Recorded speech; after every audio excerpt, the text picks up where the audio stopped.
2017 union బడ్జెట్ను NDA సర్కార్ ఫిబ్రవరి 1న ప్రజల ముందుకు తీసుకురాబోతోంది. ఈసారి బడ్జెట్ మిగిలిన బడ్జెట్తో పోలిస్తే కాస్త డిఫరెంట్. ఫిబ్రవరి ఆఖరి రోజున ప్రవేశపెట్టే బడ్జెట్ని ఈసారి ముందస్తుగా అంటే ఫిబ్రవరి 1నే ఎన్డీఏ సర్కార్ ప్రవేశపెట్టబోతుంది. దీంతో పాటు డిమానిటైజేషన్, పెద్ద నోట్ల రద్దు తర్వాత వస్తున్న బడ్జెట్ కావడంతో సర్వత్రా ఆసక్తి నెలకొంది. కామన్ ట్యాక్స్ పేయర్ దగ్గర నుంచి కార్పొరేట్ ఇండస్ట్రీ వరకు ఈసారి బడ్జెట్పై ఎన్నో ఆశలు పెట్టుకున్నారు. ప్రస్తుతం మనం Hyderabad one of the prestigious campus ISB దగ్గర ఉన్నాము. సో ISB స్టూడెంట్స్ బడ్జెట్పై ఎలాంటి ఎక్స్పెక్టేషన్స్ పెట్టుకున్నారు, ఏ సెక్టార్స్లో ఇంప్రూవ్మెంట్ ఉండాలని కోరుకుంటున్నారు? So what are your major expectations on Union Budget 2017? Sure. So I'll try and speak about the agriculture sector to begin with. The economy and the past year has been we're expecting a growth of 4%, and I expect the union budget to keep the incentives in order to maintain that growth going forward as well. There are three areas primarily where we expect the budget to fall into. The first one is with respect to farmers' benefit.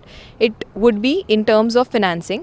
We do expect a shortcut in the interest rates currently being offered, as well as with respect to the income, more easier credit availability and also faster payment after the post-harvest season. The second aspect we think would be highly beneficial is in terms of the infrastructure. Now, the government has already taken a lot of incentives with the trading platform as well as insurance schemes, and we expect that to continue going forward as well.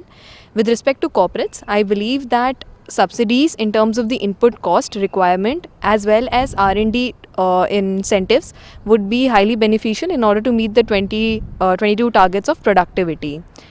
And all these incentives should also help curb the suicide rates which are currently prevailing in India and keep the momentum going forward at 4% growth rate.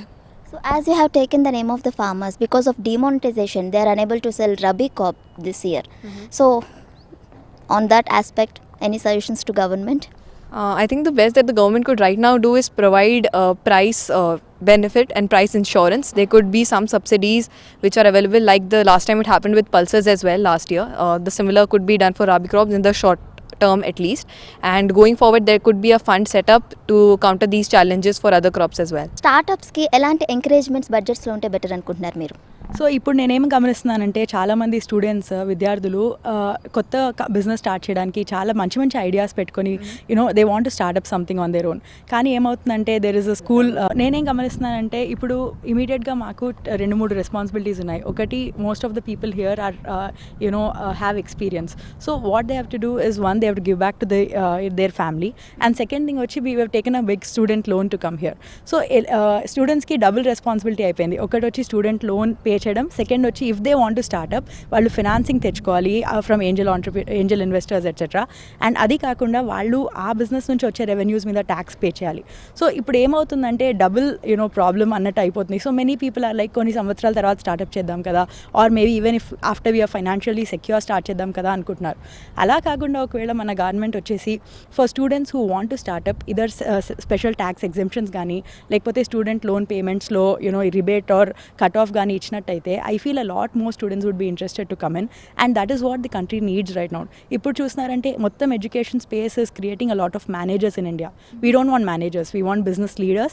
We want people to start up, and that's how the economy will grow. So I feel that Indian budget should concentrate on creating more leaders rather than managers, and that will happen if they give proper tax exemptions.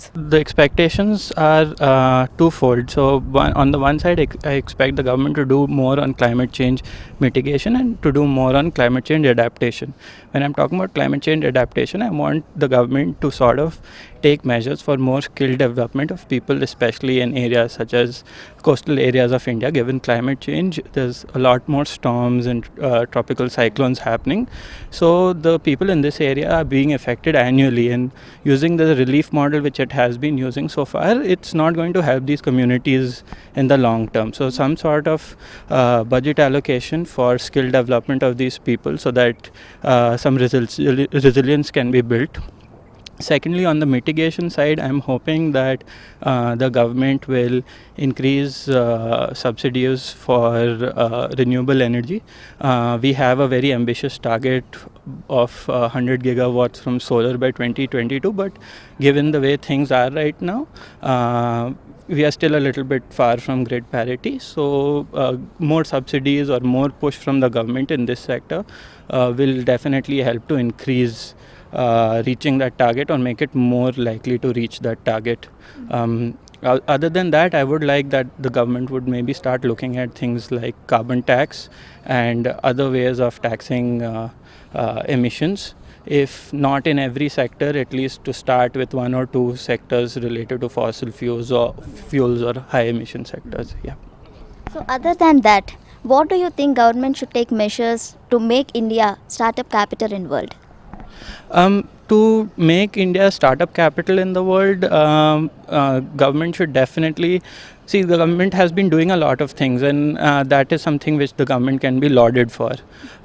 But we still are a very risk-averse society, and thus the government, coming up schemes for entrepreneurs, for investors, where this sort of risk averseness is sort of curbed, or some sort of, if not an insurance like instrument is created.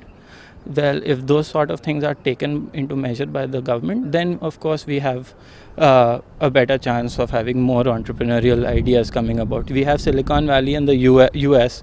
One of the reasons why it thrives so much is because people are willing to invest money in ideas very easily. In India, people are far more averse. I think maybe a longer tax break, even allowing the investor some sort of breaks or subsidies or some other instruments would help to make India startup capital. Thank you. Thank you. Goods and service tax గురించి చెప్పాలంటే ఇప్పుడు large ecommerce firms, FMCG companies, వీళ్ళంతా ఈ GST ముందు వచ్చేసి వాళ్ళు they have their warehouses located in states where tax exemptions ఇంకా బాగుంది. జిఎస్టీ రావడం వల్ల the tax is completely levelled. So వాళ్ళకి వచ్చేసి ఈ స్టేట్లోనే పెట్టాలి, ఆ స్టేట్లోనే పెట్టాలని ఇన్సెంటివ్ ఏది లేదు. దీనివల్ల ఏమవుతుంది, వాళ్ళ ఆపరేషన్ కాస్ట్ అంతా ఇంకా తగ్గుతున్నాయి, వాళ్ళ ప్రాఫిట్స్ అన్నీ ఇంకా పెరుగుతున్నాయి, వాళ్ళ బిజినెస్ ఇంకా పెరుగుతుంది. సో జీడిపికి కాంట్రిబ్యూషన్ ఎక్కువ పెరుగుతుంది. ఇది వాళ్ళ బిజినెస్ పర్స్పెక్టివ్ నుంచి. ఇంకో పక్కన చూస్తే ఇండియాలో చాలా ఇంజనీర్స్ డెవలప్ అవుతున్నారు. ప్రతి ఒక్కరికి ఇంజనీరింగే చేయాలి, కానీ అన్ని జాబ్స్ ఉన్నాయా? లేవు. సో ఇంప్లిమెంటింగ్ జిఎస్టీ వల్ల వీళ్ళ బిజినెస్ పెరగడం వల్ల I think it has a direct impact on also whether people are getting jobs or not. That being a side, implementation వచ్చే కొరకు is the population ready for this? కాలకాలంగా మనం ఒక particular tax system వాడుతున్నాము, different slab rates. చిన్న small trader కానీ పెద్ద trader కానీ he's been using different things. ఈ సొఫిస్టికేటెడ్ కంపెనీస్, ఫారిన్ కంపెనీస్, ఇండియాలోనే ఉన్న పెద్ద పెద్ద టాటాస్, బిర్లా బ్రాండ్స్ అన్నీ, వాళ్ళ దగ్గర చార్టెడ్ అకౌంటెంట్స్, ట్యాక్స్ ఎంప్లాయీస్ అందరు ఉన్నారు. వాళ్ళు వెంటనే మార్చేసుకుంటారు. వాళ్ళు మార్చుకోవడం కూడా ఈజీ కాదు, because they will have to get them train. ఈ న్యూ ట్యాక్స్ సిస్టమ్కి వాళ్ళని ట్రైన్ చేయాల్సి వస్తుంది. So on that front I think government should look at investing also in the HRD, the training side of things. Now if you talk about small traders, చిన్న చాలా కిరాణా shops, వీళ్ళందరికీ everything is going to be exposed right now. It's going to be a very transparent tax system, and tax పేమెంట్లో involve అవ్వడానికి ఒక పెద్ద scope ఇది. But are the small players, చాలా unorganised sector ఉంది, చాలా స్మాల్ ట్రేడర్స్ ఉన్నారు, వీళ్ళందరూ ఎలా? Do they have the sophistication to follow this tax systems? One thing. ఇంకోటి digital payments, digital infrastructure, digital movement అని చెప్తున్నాము. But again, is the majority of population in India having the literature for that? Do we have the infrastructure for that? So వెంటనే digital implement చేసేస్తాను, before even getting to that point do we have the infrastructure and do we have the literature? చెప్పాలంటే ఇంకా మనందరికీ awareness కూడా digital అని ఏదో ఉందని తెలుసు అంతే, కానీ దాన్ని ఎలా ఉపయోగించాలి, ఎలా వాడాలి, లాంగ్ టర్మ్లో వచ్చేస్తే క్యాష్లెస్ని తీసేసి డైరెక్ట్ పోవడం. So are we ready for that? Point 2 would be that educate people with how, అంటే hands on. It's not gonna be only పెద్ద ప్రచారాలు, ప్రోగ్రామ్స్ చేయడం కాకుండా లైవ్గా యూస్ చేయడంలో how is it gonna be implementable? Third point, GST is missing out on petroleum, crude oil, natural gas. ఇవన్నీ ఇప్పుడు GST రెజ్యూమ్లో రావట్లేదు. కానీ పెద్ద పెద్ద లాజిస్టిక్స్, రైల్వేస్ కన్నా trucks, buses are all moving more people, more goods in India. అవన్నిటికీ diesel, petrol అన్నీ కన్జ్యూమ్ అవుతున్నాయి. సో ఎందుకు పెట్రోల్ అండ్ న్యాచురల్ గ్యాస్ని మాత్రం why are we exempting it from GST? వాటిల్లో కూడా there will be some under cuts, under payments, there will be lack of transparency. So GST కాకపోతే వేరేంటి? What will be the long-term thing for petroleum and in India where there are so much population is next to China and people are moving all around the country. So I think government can look at investing in the implementation of GST. Strategy anta chesaru, but implement cheyadaniki do we have the methods, do we have the measures, and do we have our people ready to follow it? Not even a very big manufacturer, but even a small trader. So digital India, make in India లాంటి Modi signature campaigns, don't you see much potential in them as you said? So potential wise I think it is huge because చాలా developed కంట్రీస్లో already వాడేస్తున్నారు. కానీ ఎప్పుడు implement చేయడం అనేది, ఒక strategy layout చేయడం అనేది it's just a thought of couple of brilliant people. కానీ getting everybody on board, getting the team ready for that, getting the participants ready for that, I feel is more important. Potential might be there, but if the public is not ready to realize that potential, I'm skeptical about it. అలాగే బడ్జెట్లో cashless ట్రాన్సాక్షన్స్ని encourage చేయడానికి what do you think government should put in budget?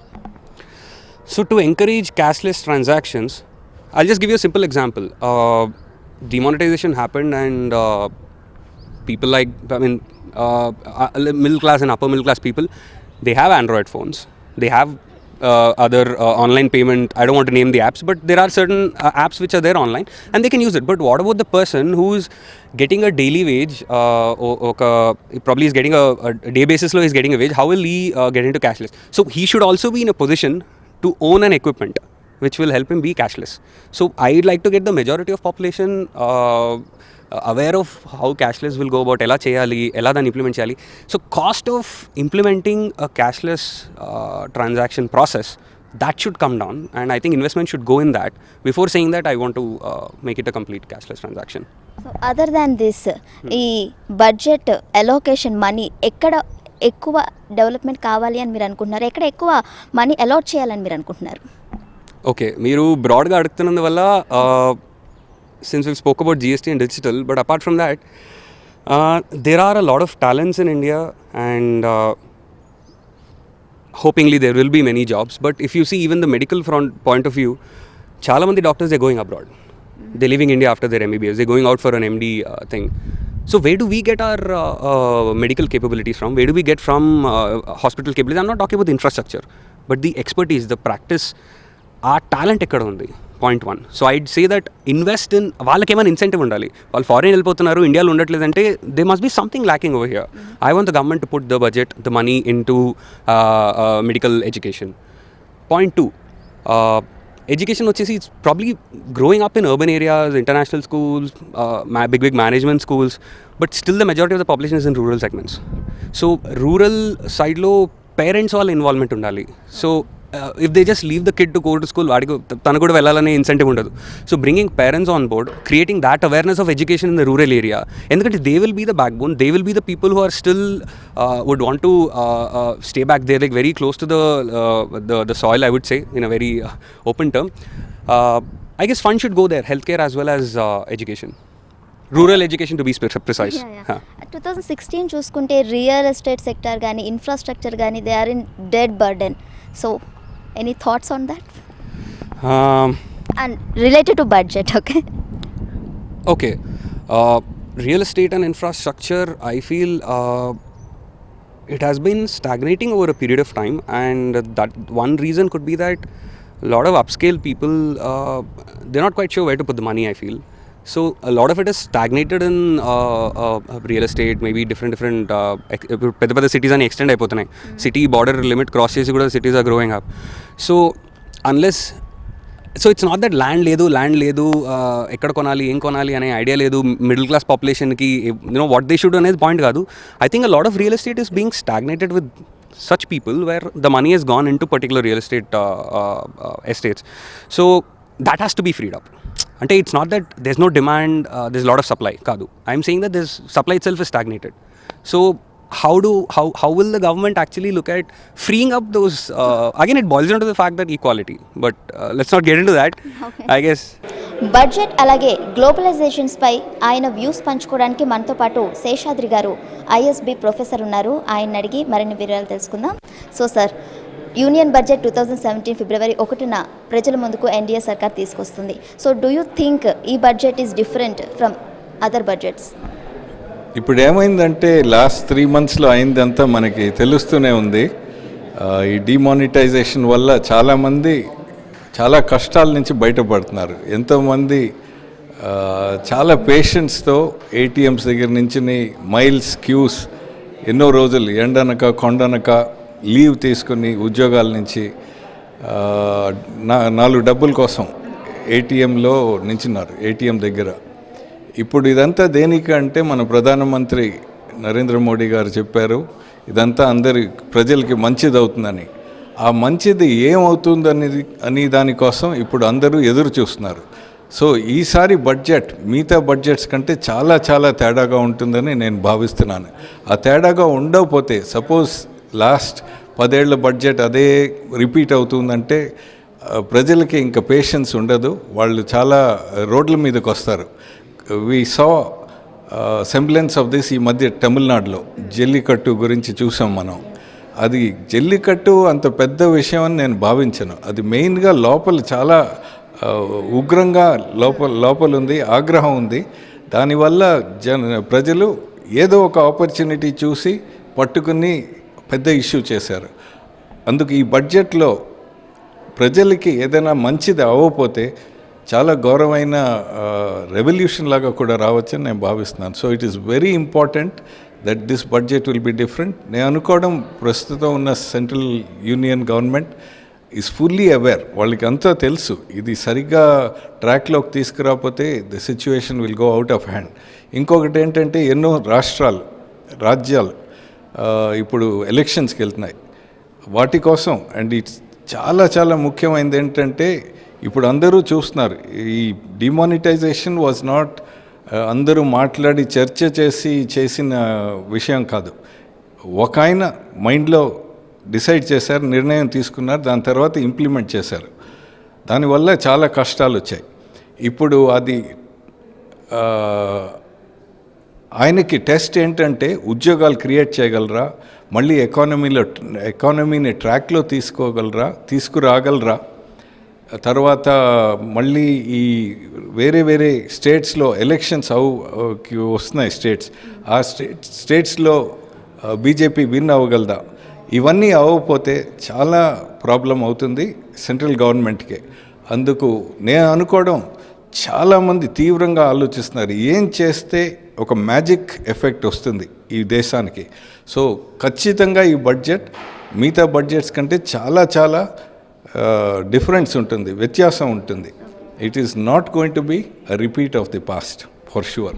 అలాగే ఇప్పుడు American president Trump, so obviously Indian IT companies అలాగే pharma companies ఆయన effect ఖచ్చితంగా మనం చూస్తున్నాము. చాలా కంపెనీస్ ప్లేస్మెంట్స్ని కట్ చేస్తున్నాయి కూడా. H-1B వీసాపై చాలా ఆంక్షలు వచ్చాయి. ఇనాగ్రేషన్ స్పీచ్లో కూడా అమెరికా ఫస్ట్ అన్నారు. So what do you think government should take measures? Do you think something like? ఖచ్చితంగా ఇప్పుడు అమెరికాలో అయింది ఏంటంటే చాలామంది విదేశాల నుంచి వచ్చి అక్కడ లోకల్ వాళ్ళు ఉద్యోగాలు తీసుకున్నారు. దాంట్లో ఇండియన్స్ కూడా చాలామంది అక్కడికి వెళ్ళారు, చాలా ప్రాస్పరిటీ వాళ్ళకి లభించింది. అదంతా మనం చూస్తూనే ఉన్నాం. ఒక్కొక్క ఫ్యామిలీ ఆంధ్ర తెలంగాణ ఎస్పెషలీ మన population of Andhra plus Telangana మొత్తం తెలుగు స్పీకింగ్ పాపులేషన్ దగ్గర 8 కోట్లు. దాంట్లో అవుట్ ఆఫ్ 130 crore ఇండియన్స్ అంటే అబౌట్ 6.5%. బట్ అమెరికాలో 10% of the Indians are Telugu speaking, అంటే కొంచెం డిస్ప్రపోర్షనేట్గానే ఉన్నారు తెలుగు వాళ్ళు. సో మన లోకల్గా ప్రభావం ఏం పడుతుందంటే డెఫినెట్లీ ఇప్పుడు అక్కడ ఏమవుతుంది, ఆ ట్రంప్ రావడం దేనికోసం, అది బ్యాక్లాష్ ఆఫ్ ది పాస్ట్. ఎన్నో గవర్నమెంట్స్ చాలామంది లిబరల్గా జాబ్స్ బయటకు పంపించేశారు. China manufacturing, India IT, pharma కూడా ఇండియా చైనా కూడా చాలా ఫార్మాలో ఉంది. దీనివల్ల అక్కడ లోకల్ వాళ్ళకి ఉద్యోగాలు లేవు. అది పట్టుకుని ట్రంప్ గారు పైకి వచ్చారు. ఇప్పుడు ఆయన ఎలక్షన్ ప్రామిసెస్ ఫిల్ చేయాలి, లేకపోతే ఆయనకి చాలా కష్టాల్లో పడతాడు. సో వచ్చిన వెంటనే అనౌన్స్ చేసింది, ఇనాగ్రల్ స్పీచ్లో కూడా అనౌన్స్ చేసింది అమెరికా ఫస్ట్ అని అన్నాడు. అందరూ చప్పట్లు కొట్టారు, ఇదంతా బాగుంది.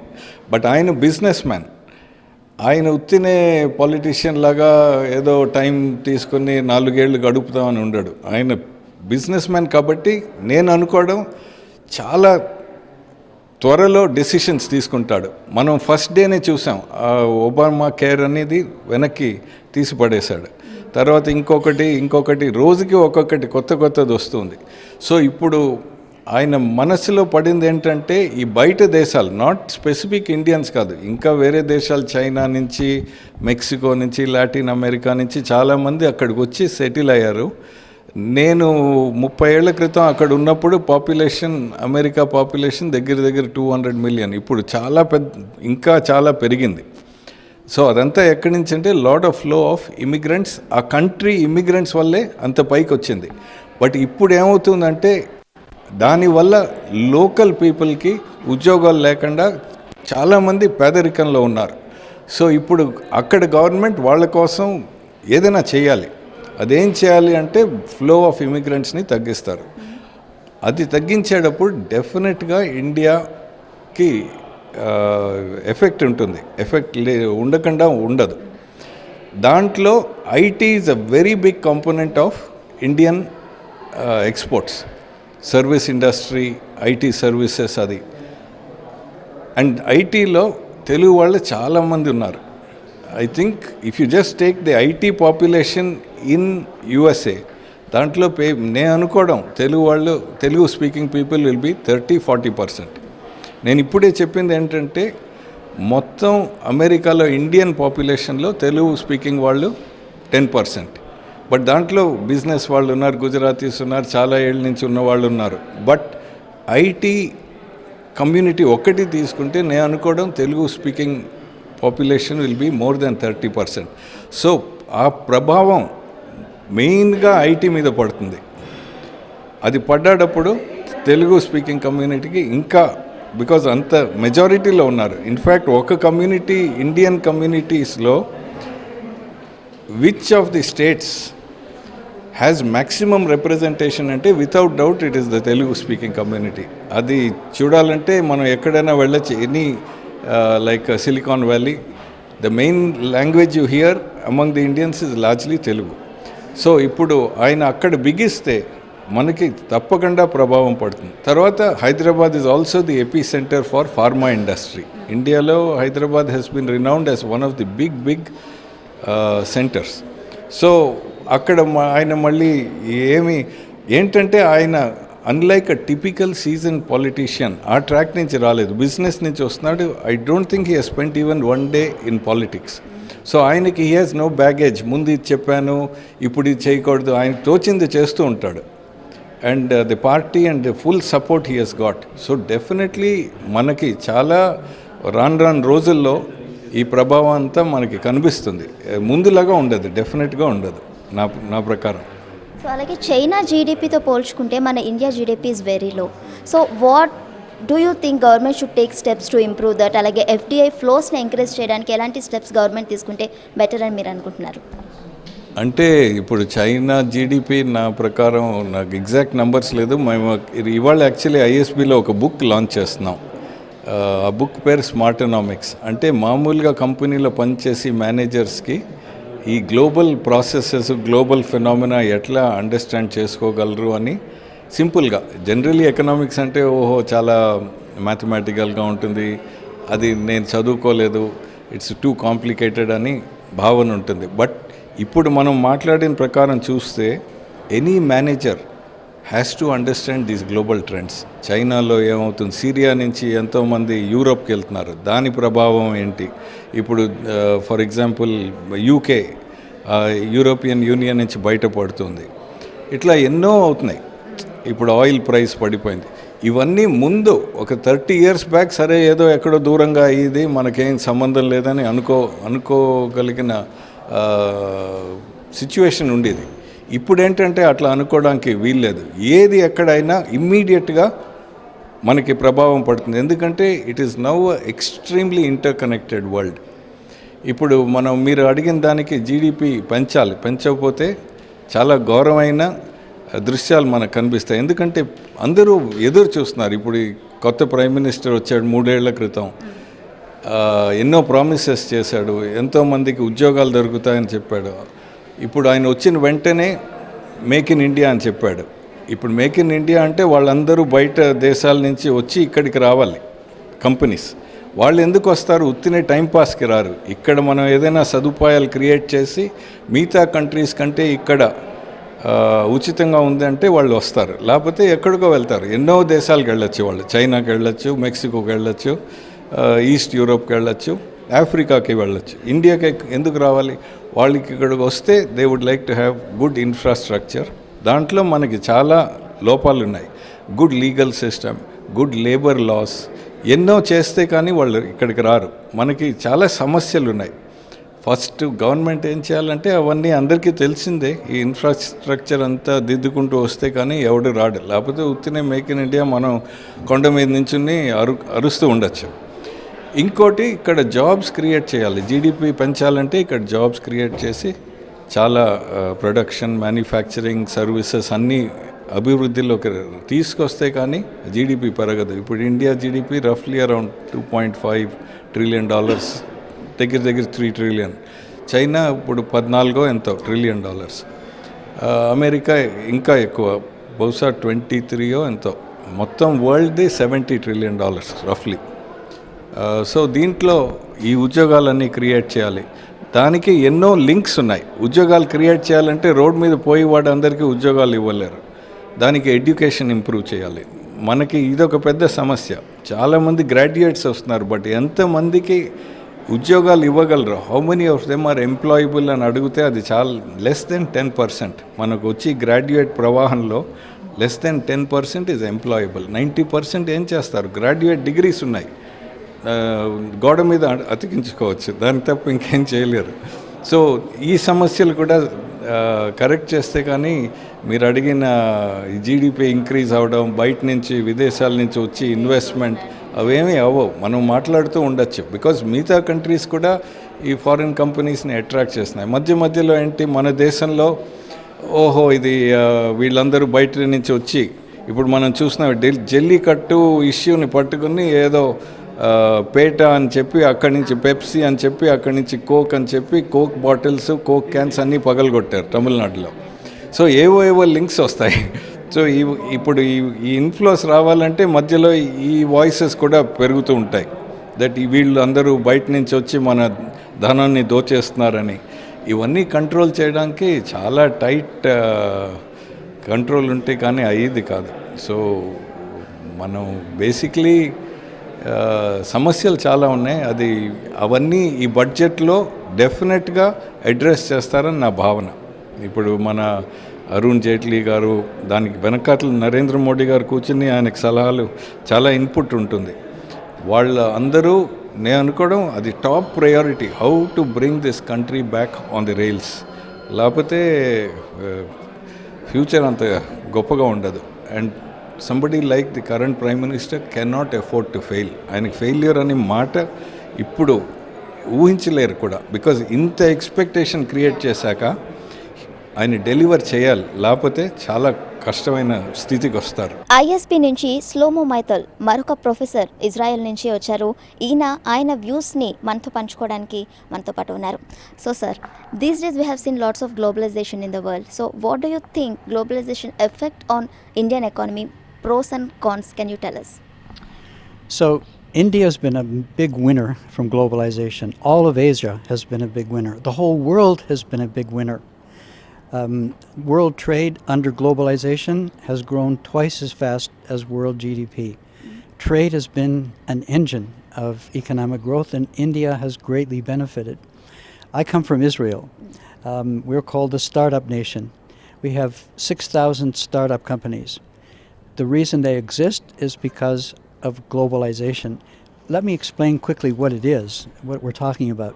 Globalization is simple. It's the free movement of goods, services, people, money, knowledge, information, and this is a product since World War II. A startup in Israel is born, and from day one, its playing field is the world. That didn't exist before.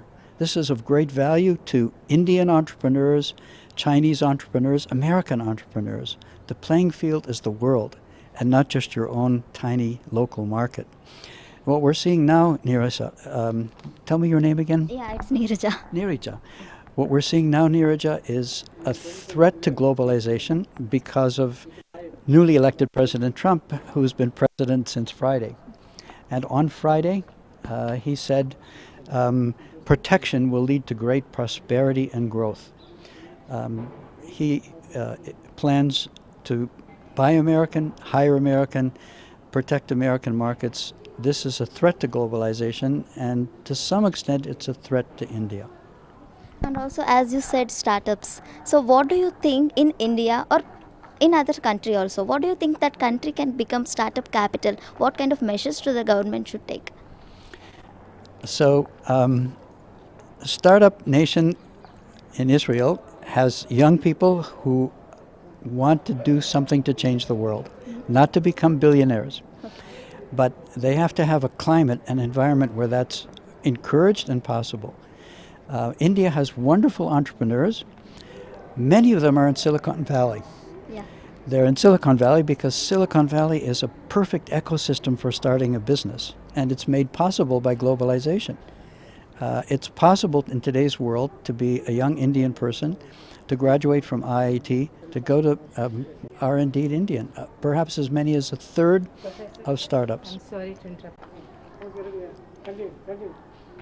So, America has benefited from globalization because it's brought these clever young Indians to America to start businesses and create jobs and to create wealth.